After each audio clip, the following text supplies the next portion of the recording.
This lecture is over oil and natural gas. It is as you imagine it, vast, open, windy, stark, mostly flat, all but treeless.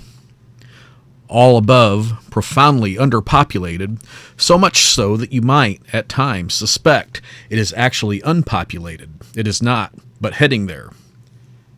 So went the opening paragraph of a 2006 feature article in the New York Times Sunday magazine about the demise of the prairie states in general and of North Dakota in particular. The entire region, it seemed, was suffering a mass exodus, houses and churches and schools and stores all completely abandoned. That was 2006. Less than a decade later, the same sleepy patch of country was in the middle of a modern-day gold rush, an oil boom, to be precise. In 2012, journalists described local grocery stores barely keeping shelves stocked, town movie theaters being so crowded that people are sitting in the aisles, and housing costs approaching those of most expensive cities. Towns, once home to 1,200 residents, claim 10 times as many. Then, 2 short years later, the price of oil fell.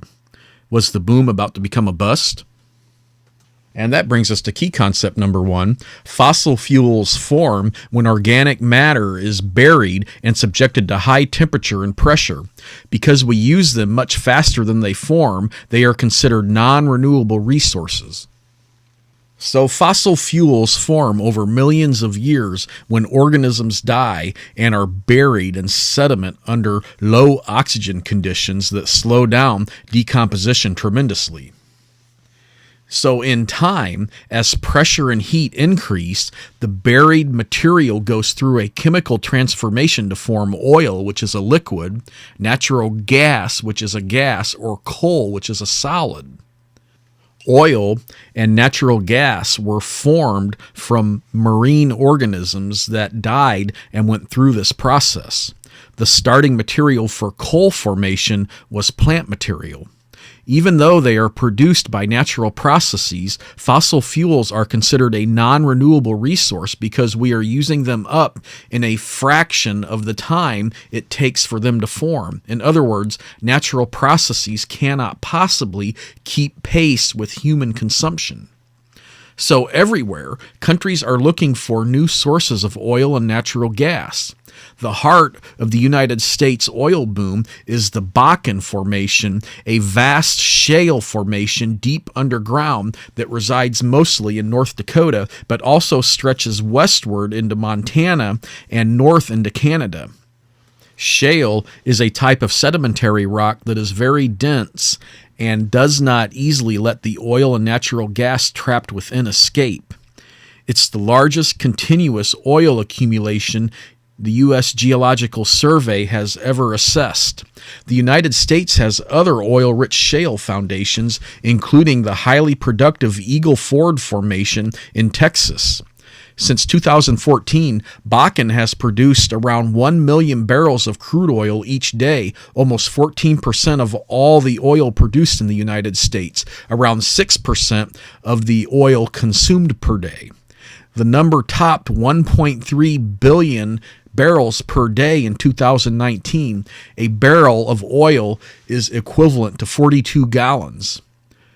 So why didn't the oil industry go after the oil in Bakken earlier? It turns out Bakken is not a typical oil deposit.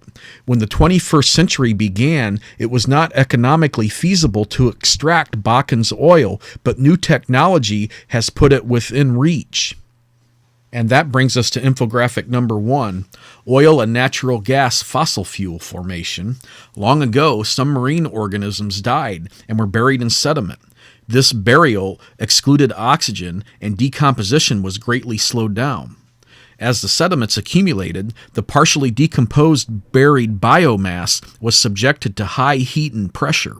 Over the course of millions of years, it was chemically converted to oil or natural gas. Since oil and natural gas are lighter than water, they flow upward in porous reservoir rock until stopped by a layer of dense cap rock. We tap these deposits by drilling into the porous rock reserves.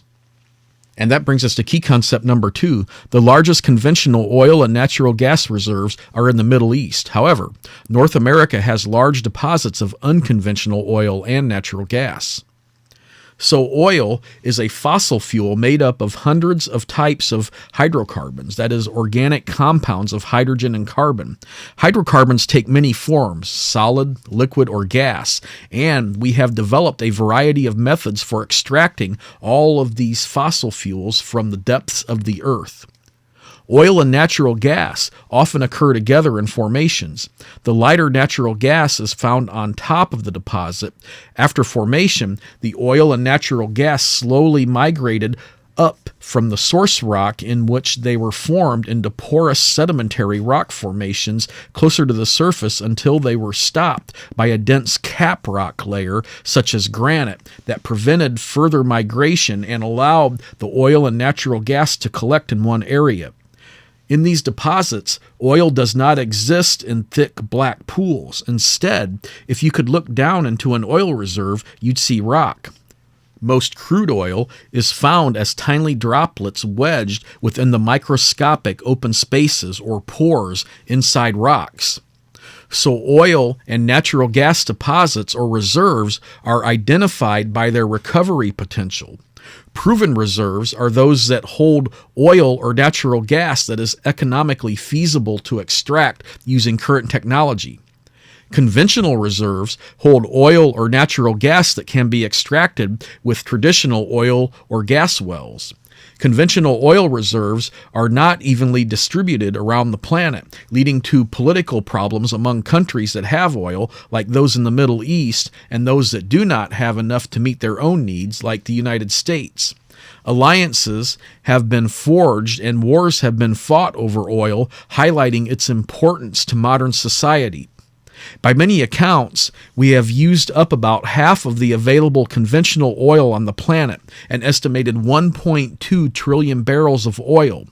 At current rates of extraction and use, known conventional reserves are expected to last another 50 years or so, though this number is uncertain because reports of oil reserves tend to be questionable.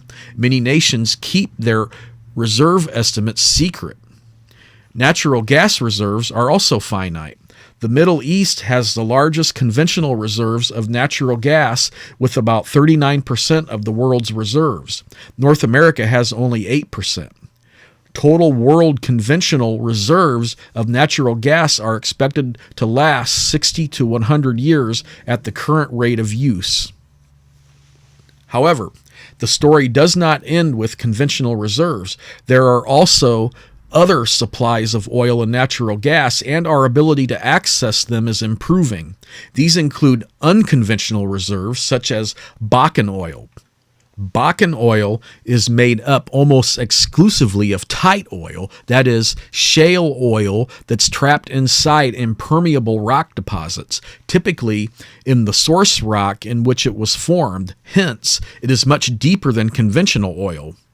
Natural gas, too, is found in some shale deposits, such as the Marcellus Shale Formation that underlies much of Pennsylvania and New York. Tight oil and shale gas are of similar quality to that found in conventional deposits, but are difficult to access because the oil or natural gas tends to be more widely dispersed throughout the rock. However, new technology that we will describe later is making those deposits more accessible. The world runs on oil and natural gas. These fossil fuels power vehicles and provide the raw material for thousands of industrial products, and consumption continues to increase. But because we are using them much faster than they are formed, they will run out. Extraction of oil and natural gas from conventional reserves is peaking. This means less can be extracted each year as time goes on. Exploiting unconventional reserves such as the Bakken tight oil or the Marcellus shale natural gas will extend supplies, but not for long. Problems such as climate change, air and water pollution, and biodiversity losses are at the heart of many arguments for leaving most of that remaining oil and natural gas in the ground. And that brings us to infographic number 2. Different regions of the world have different amounts of proven oil and natural gas reserves. Proven conventional reserves are shown here as bar graphs. Bars represent percentage of the world total. The locations of proven unconventional reserves of shale oil and gas are shown as shaded regions in the map. The United States has a small percentage of proven conventional oil and natural gas reserves, but larger amounts of unconventional reserves such as tight oil. And that brings us to key concept number 3. Oil and natural gas often occur together in rock formations and are extracted from conventional reserves using oil and gas wells. So oil and natural gas are easier to coax out of some formations than others. Conventional oil and natural gas are the easiest to retrieve and have supplied our needs throughout the 20th century. They continue to provide most of our supply today. The fossil fuels in these deposits are extracted by drilling down into the rock formation that holds the oil and/or natural gas. For oil wells, after a new well is drilled, nature initially does most of the work. There is significant pressure on the oil located deep underground from millions of tons of rocks pressing down and from the Earth's heat, which causes gases around the oil and rock to expand. So, when a well is first drilled, oil naturally flows upward, escaping like air gushing out of a balloon. Once the oil stops flowing freely, pump jacks are used to pump out additional oil. This is known as primary production, and up to 15% of oil can be recovered in this first phase. Eventually, the pressure on trapped oil will decrease, rendering pumping ineffective. So injection wells are drilled near the oil well, and water is pumped through these injection wells into the deposit. This increases the pressure on the remaining oil, forcing it upward in the deposit where it can be pumped out. During this phase of secondary production, an additional 20% to 40% of a reserve of oil can be recovered. But even after maximal primary and secondary production, that is up to 55% of the total oil in the reserve, there is still quite a bit of oil left in the ground. Tertiary production methods, such as injecting steam, natural gas, or carbon dioxide gas into the reservoir, allow the additional recovery of up to 20% of the reserve's oil, for a total production of up to 75% of the oil found in the reserve. Conventional natural gas can be found in deposits that contain no oil, that is, non-associated gas reserves, or in deposits that contain both oil and natural gas. Those are called associated gas reserves. The extraction of natural gas is very similar to that of oil. Wells are drilled into the gas-containing formation, and the natural gas flows freely up the well due to underground pressure, or it is pumped out like primary production. Secondary and tertiary methods to extract the oil will also extract any natural gas that is trapped in the oil, but these techniques are not used in non-associated gas wells. So with each more intensive production method, the energy return on energy investment, or the EROEI, goes down, and the cost goes up due to the additional energy that must be expended to facilitate the process. Because fossil fuels are used to meet this higher energy need, the carbon footprint goes up, along with all the negative environmental consequences that are associated with the use of additional fossil fuels. A comparison of the EROEI for the extraction of different energy sources helps producers and investors determine which energy sources are worth pursuing.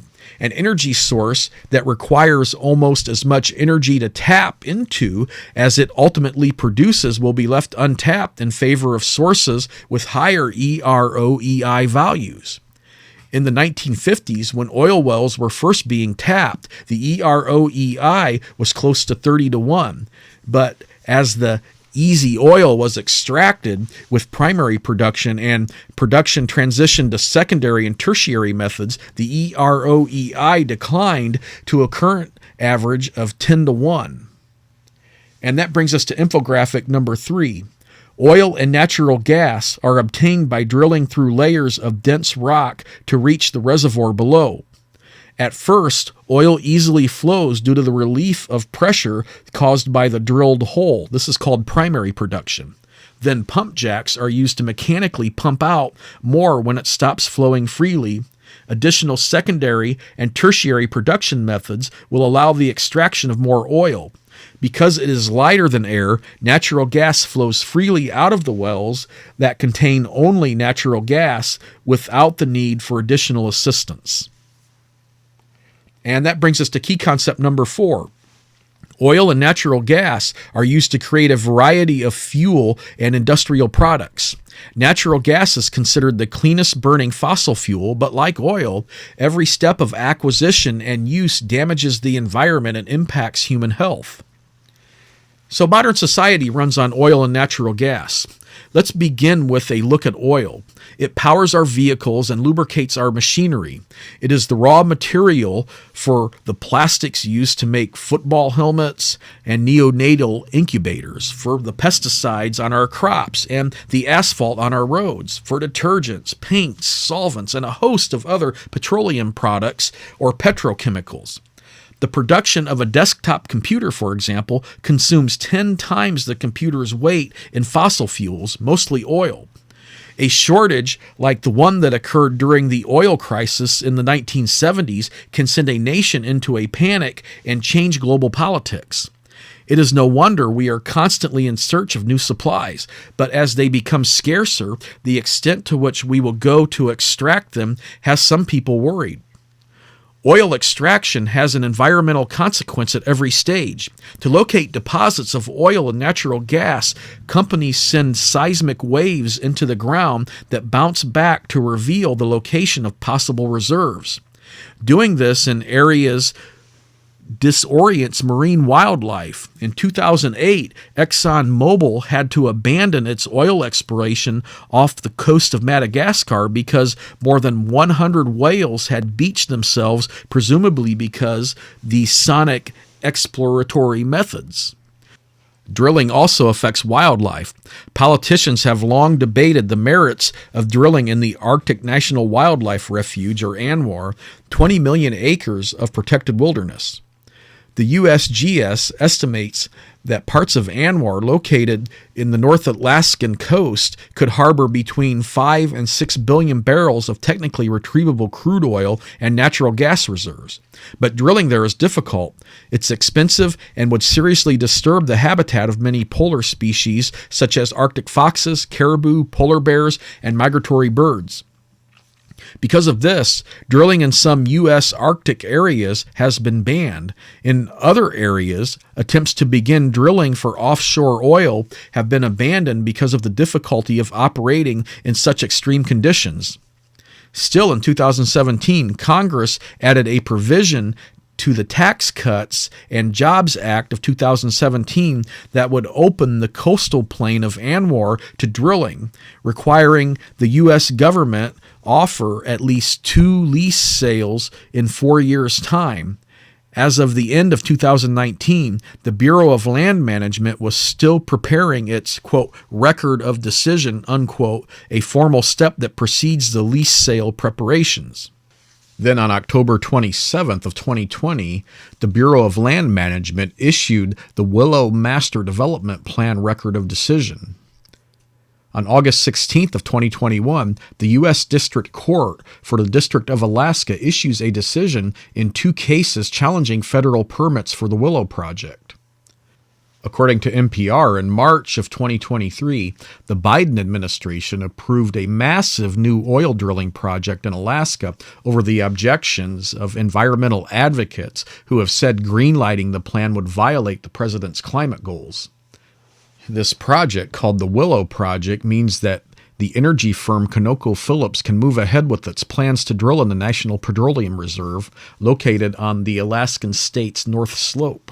The company says that the project has the potential to produce 180,000 barrels of oil per day. Another concern is oil spills, an unintended but frequent consequence of oil drilling and transport. Millions of gallons of oil are spilled from tankers, trains, pipelines, and ships annually. And while large-scale accidents like the 2010 Deepwater Horizon oil platform explosion and oil spill in the Gulf of Mexico are rare, they are nonetheless devastating. The Deepwater Horizon spill released close to 5 million barrels of oil, eventually covering 360 square miles of ocean, impacting roughly 1,100 miles of coastlines, and infiltrated and damaged coastal wetlands. The oil threatened the lives of many species and cost Gulf commercial fisheries and area tourism millions of dollars. Research shows that the impacts of that spill are still being felt in the salt marshes of the region as well as in deep water regions near the well site. The hazards of oil are not limited to exploration, extraction, and transportation of oil. Burning fuels made from oil releases a variety of air pollutants that are linked to negative ecosystem and health impacts. It is also a major anthropogenic contributor to climate change. In addition, working with oil is a hazardous undertaking even when the required precautions are taken. Workers in the petrochemical industry have much higher rates of cancer, rashes, heart disease, and various other health problems than the general population. This hazard extends to people living near oil refineries and petrochemical plants. Rates of cancer, birth defects, headaches, and asthma in such areas exceed national averages. So natural gas is an important alternative to oil for some fuel purposes, such as generating electricity and heat. It is made up of shorter chain hydrocarbons, predominantly methane, or CH4, and tends to have fewer impurities than oil, so when burned, fewer toxic pollutants are released. Both oil and natural gas are cleaner than coal, the dirtiest fossil fuel to burn. And since natural gas has fewer impurities, it burns more efficiently and has a lower carbon footprint, releasing roughly 44% and 29% less carbon dioxide than coal or oil, respectively, per unit of heat energy. For this reason, natural gas is seen as the best fossil fuel to serve as a bridge fuel, that is, one that we can use while we transition to more sustainable options. In addition, natural gas, like oil, is also the starting material for a wide variety of industrial products such as fertilizers, paints, plastics, and pharmaceuticals. However, like oil, exploration and extraction of natural gas are environmentally damaging, and because natural gas is highly flammable, it is dangerous to handle and ship. Shipping is accomplished with pipelines that are expensive to build and maintain. Methane leaks from pipelines from gas and oil wells also significantly contribute to climate change.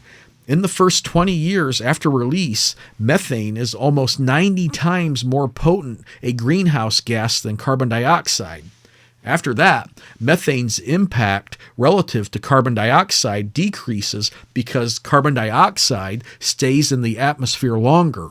And of course, though methane is produced today through some natural processes such as bacterial decomposition of trash in landfills, the natural gas found in fossil fuel deposits is a non-renewable resource with a limited and finite supply.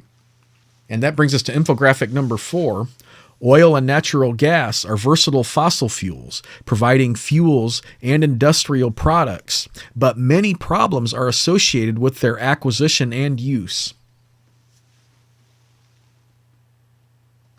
And that brings us to key concept number 5, shale oil and natural gas deposits that can't be accessed with conventional wells can be retrieved by fracking.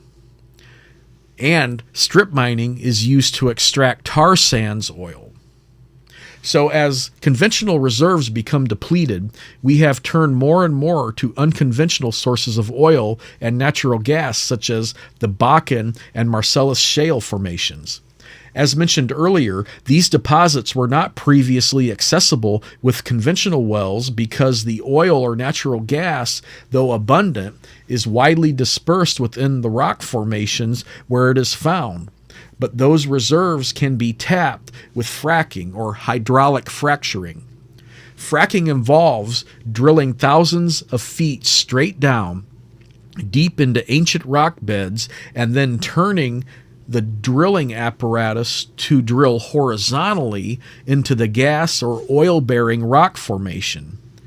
As drilling progresses, steel pipe castings are inserted into the well bore and the upper reaches of that pipe from the surface down as far as 2,000 feet, and they are encased in several inches of concrete to protect groundwater and soil from contamination.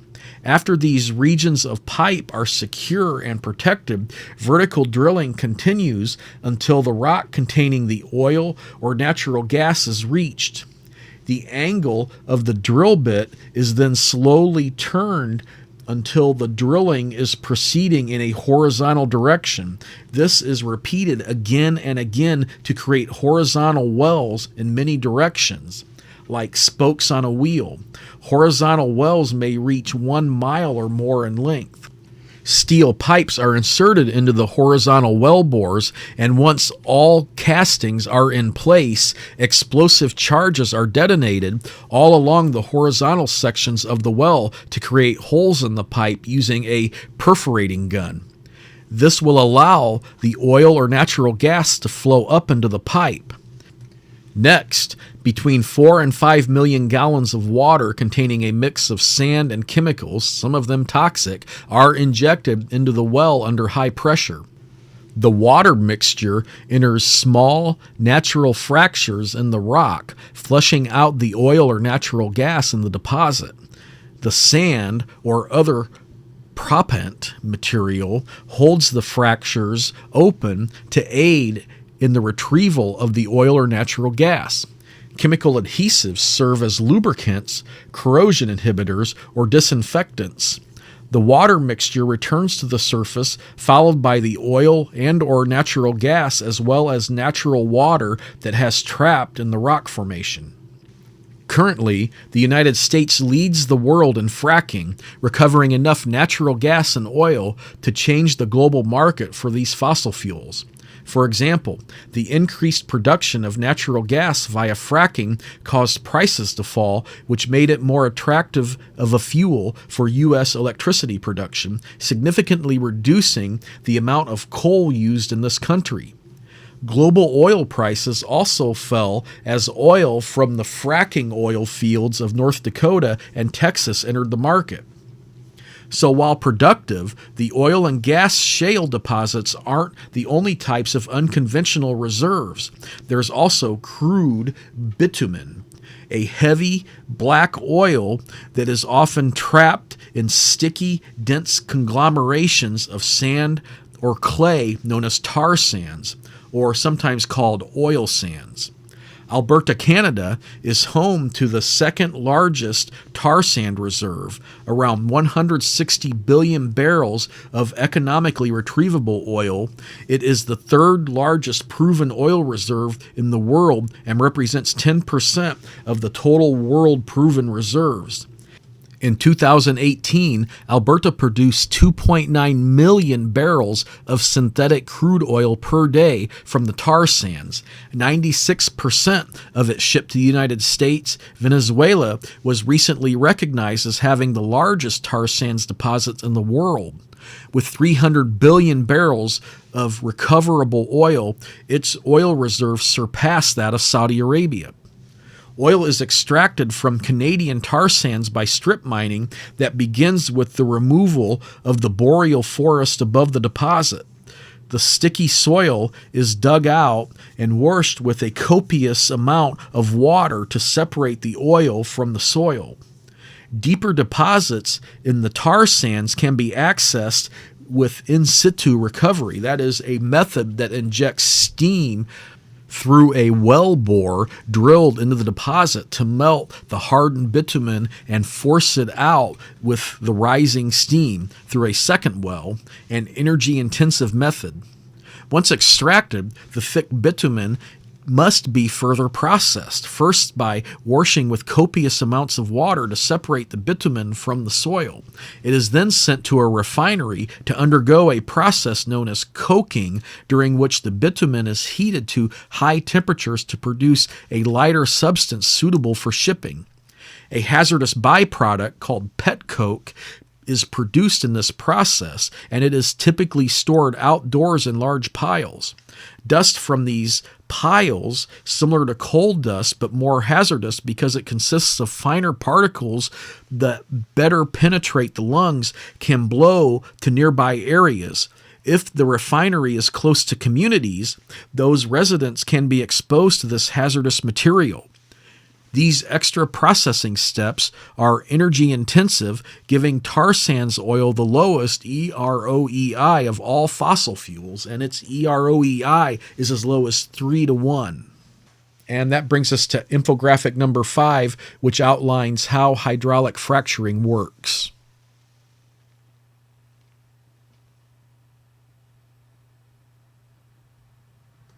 And that brings us to key concept number 6. Extracting unconventional oil and natural gas supplies produces positive economic benefits, but fracking and tar sands mining have serious negative environmental and societal impacts. So the upsides of the Bakken boom are not difficult to see or imagine. For one thing, such a mammoth supply of domestic oil means, for the time being at least, less reliance on foreign oil. For another, the boom has stimulated a once declining regional economy, and more natural gas from shale formations also means less coal is being burned, giving us cleaner air. But there are significant downsides. Because they are more expensive to extract than conventional sources, it only pays to pursue unconventional fossil fuels when prices are high. When the fracking boom took off, oil was selling for more than $100 a barrel, but soon thereafter prices started to drop, in large part due to increased oil supplies. United States oil production had climbed thanks to fracking, but the Organization of Petroleum Exporting Countries, or OPEC, also kept production high. Some analysts speculated this was done to drive down the price of oil and force fracking operations out of business. The break-even price for OPEC oil is around $30 a barrel. For fracking operations in 2015, it was twice that. With oil prices well below $60 per barrel, as low as $26 per barrel in February of 2016, many fracking wells were shut down and jobs were lost. The Bakken oil boom was beginning to falter. New technologies deployed in 2016 increased productivity per well, making fracking more cost competitive, and fracking production began to climb again. However, this comes at the expense of jobs. Automated systems are improving efficiency, decreasing the cost of fracking, and replacing workers. The environmental costs of fracking are a concern. A 2013 study by Duke University researchers found that methane contamination of drinking water, natural gas is mostly methane, was highest in areas closest to fracking wells. The most likely source of the contamination is leaking pipes that deliver the gas to the surface from improperly handled fracking water. Likewise, a 2017 study found a strong correlation between proximity to a fracking well and low birth weight. That is, babies born to mothers who lived within 1 kilometer or 0.6 miles of a fracking operation were 25% more likely to suffer from low birth weight and other health problems than those who lived more than 3 kilometers away. Improved drilling methods and stricter fracking water storage requirements are decreasing those risks, industry experts say. Fracking has also been identified as one of the major sources of the recent uptick in atmospheric methane emissions via leaks. Maintenance releases and purposeful venting in the initial stages of production from a well. Methane emissions have leveled off in the first part of the 21st century, but since 2008, they began climbing rapidly. The high water footprint of fracking is also a concern. The volume of water required to frack a well is huge. Around 5.5 million gallons were used for each Bakken well in 2016. And Bakken wells use less water than those in other regions. That same year, each well in the Eagle Ford Formation required 8.8 million gallons. Furthermore, wells in Texas's nearby Permian Basin required 11 million gallons. In water-poor areas, the volume of water needed can stress local water supplies. Furthermore, the production of toxic wastewater can also increase the water footprint if it contaminates the surrounding land area or surface or groundwater supplies. During fracking, much of the water injected into the ground resurfaces prior to the oil or natural gas, bringing along the injected chemicals as well as additional water known as produced water. This is naturally occurring water that can contain contaminants picked up from the rock, such as high concentrations of salt and naturally occurring radioactive materials. Fracking wastewater contains a variety of hazardous chemicals known to be toxic, carcinogenic, and or teratogenic, that is, causing birth defects to humans and or other species. In the past, wastewater was simply disposed of by spraying it on roadways or other land surfaces. Though land application is no longer allowed due to its demonstrated toxicity to plants, millions of gallons are spilled each year from broken pipes or leaking storage ponds and tanker trucks. Between 2007 and 2016, roughly 4,000 wastewater spills were reported in North Dakota alone. To deal with this wastewater, operators typically pump it back underground. In some cases, it is used in secondary production of a conventional oil well to enhance oil recovery. It may also be reused in nearby fracking wells. Much of it, however, is pumped into new wells drilled specifically for disposal called injection wells. But these injection wells have their own environmental issues, most notably the triggering of earthquakes. For example, the Oklahoma City area experienced 31 earthquakes of 2.0 in magnitude or greater in a one-week period in July of 2014. To put this into perspective, whereas the state experienced only 6 earthquakes between 2000 and 2008, it experienced 6,345 earthquakes between 2010 and 2013. Research published through Cornell University linked this, quote, earthquake swarm, unquote, to nearby wastewater injection wells. So another problem is that the amount of oil being fracked has outpaced the existing capacity to transport it. Without a pipeline to rely on, oil companies have resorted to using railways. But the sheer volume of oil to be transported is bogging down the rail system nationwide, and shipping tight oil this way is hazardous. Tight oil contains natural gas dispersed throughout, making it more volatile and more explosive than crude oil. It is similar to jet fuel in its combustibility. In the summer of 2013, the brakes failed on a parked, unmanned train carrying Bakken oil. The runaway train sped downhill, derailing in a tiny village in Quebec, caused an explosion when the highly combustible fuel ignited, leveling more than 40 buildings and claiming 47 lives. Fracking operations also present a disadvantage not commonly seen with conventional drilling. That is, the ability to drill into formations under private property without the permission of the landowner. In the United States, many landowners do not own the mineral rights to their land. Mineral rights are often owned by corporations that have the right to set up drilling rigs on or near a landowner's property and frack for oil or natural gas without the landowner's permission. Even if a landowner does own the mineral rights to his or her property and declines to let fracking operations set up, if the majority of neighboring landowners sign on, the reluctant landowner can be overruled. Other unconventional sources of energy also have unique drawbacks. Tar sands extraction is the most energy and water-intensive way to extract oil and produces 20% more greenhouse gas emissions than conventional oil and gas production.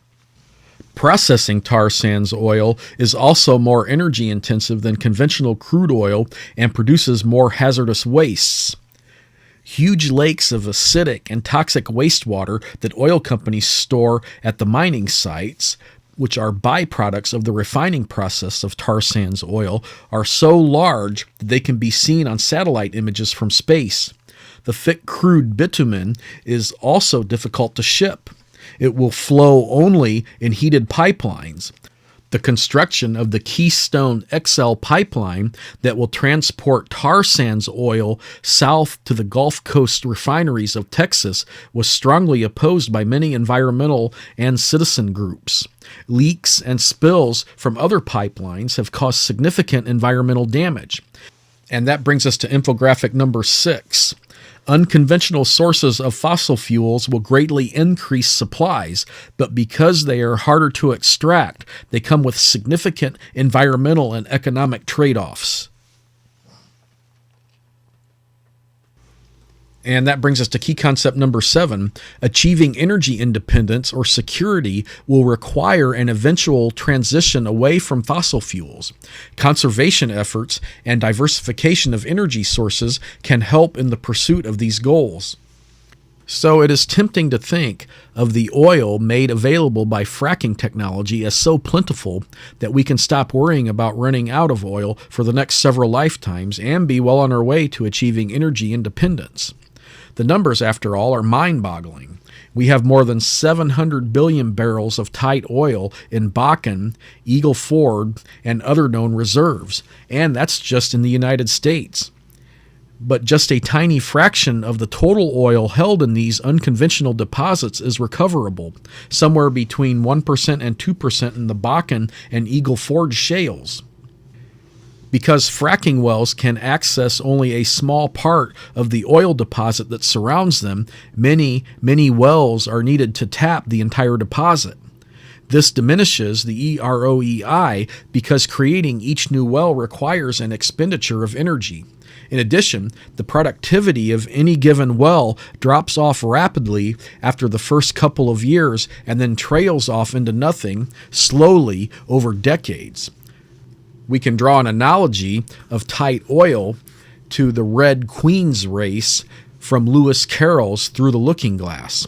When Alice commented that they seemed to be running hard and going nowhere, the Red Queen told her it takes all the running you can do just to keep in the same place. So you can keep drilling and drilling and drilling just to keep your production in the same place. So there is no denying that our economy and lifestyle are dependent on access to affordable energy or energy security. Yet the global oil market is highly volatile, and there are many reasons that our energy supplies might become unreliable or unaffordable. These include dwindling supplies, increasing demand, dependence on energy imports from politically unstable countries or those that might stop exporting energy resources to us for political reasons, competition from other countries, and a cartel or monopoly increasing prices or decreasing oil supplies. Many times these factors are hard to predict. In early 2020, the COVID-19 pandemic triggered sudden and drastic declines in manufacturing and transportation. As a result, the price of oil steadily fell as supply outpaced demand.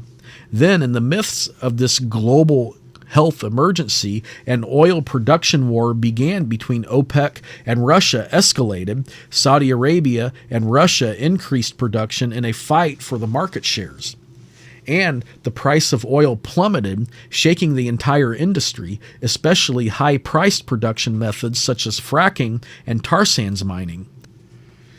So, how best to meet our future energy needs is a wicked problem. We need abundant, reliable sources of energy to power our societies, but many of our energy choices come with significant problems. Replacing fossil fuels with a cleaner, renewable energy source would mean we no longer need to worry about running out of a finite energy resource, and it would certainly cut down on air pollution, climate change, and a myriad of other environmental problems. Much is at stake in this wicked problem. Huge investments and even bigger profits in the health and well-being of human communities and ecosystems, and the need to keep society running smoothly without facing an energy shortfall. How do we increase our energy security and reduce our dependence on fossil fuels so that we can avoid using dangerous extraction methods and polluting the planet we call home? There are many possibilities, but two important strategies are diversification and conservation. Every sustainable energy option at our disposal comes with advantages and disadvantages. No single energy source can replace fossil fuels, but together, the wide variety of energy sources at our disposal can. We can focus efforts on acquiring a variety of domestic sources of energy, including alternative fuels such as biofuels, and importing energy from multiple suppliers. We can also shift our mobile fleets from gasoline, diesel, or natural gas to electric vehicles that run on batteries charged with non-fossil energy sources such as wind, solar, or nuclear power. At the same time, we can reduce energy needs through increased conservation and energy efficiency.